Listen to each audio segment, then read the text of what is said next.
Colombia, the land of corruption, fear, and misconception. Join us as we take you hand in hand with the criminals that are the main reason for Colombia's economic shutdown.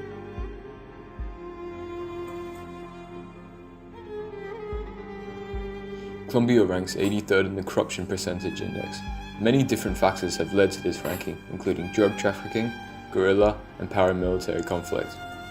The corruption in Colombia doesn't just affect the lawful citizens in the country, but also affects large businesses operating in the country because of the viewpoint the rest of the world has on them. The root of the problem goes back decades, but became a huge problem as Colombia began the smuggling contraband into Venezuela in the early 1970s. It wouldn't be to around 1976 until cartels such as the Medellin cartel began to smuggle cocaine out of the country. This was when major corruption began to arise. The thing about the major drug cartels operating at that time was if you weren't on their payroll, you were a dead man. During the Medellin cartel was empowered to conduct hundreds of assassinations of political members to make it clear that they were in control.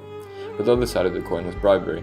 The cartel used a sizable amount of their yearly income paying off government officials and police officers.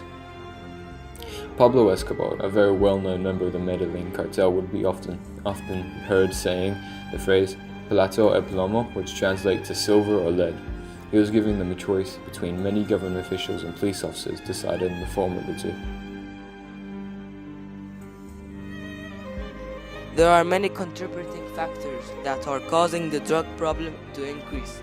For example, the price of cocaine is still steady, the demand is high, and the increase of coca plants in Colombia. These factors have immensely impacted the country's economy, causing it to massively collapse. Extradition to the US was the biggest and most effective policy put into place because many large members of the cartel became afraid of being arrested.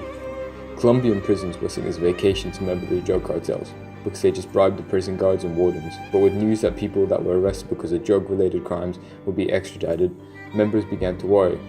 They knew that American prisons wouldn't be as forgiving and loose as Colombian prisons were.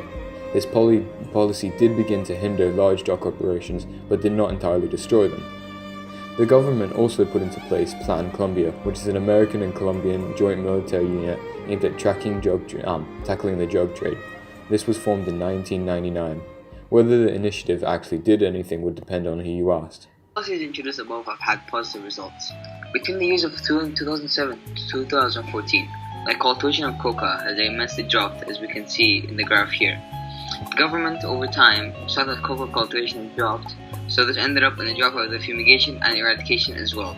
The Colombian government strives hard to stop the sale and use of cocaine. The economic problems that come with cocaine are endless and have already been explained previously. These include various things such as corruption, assassinations, etc.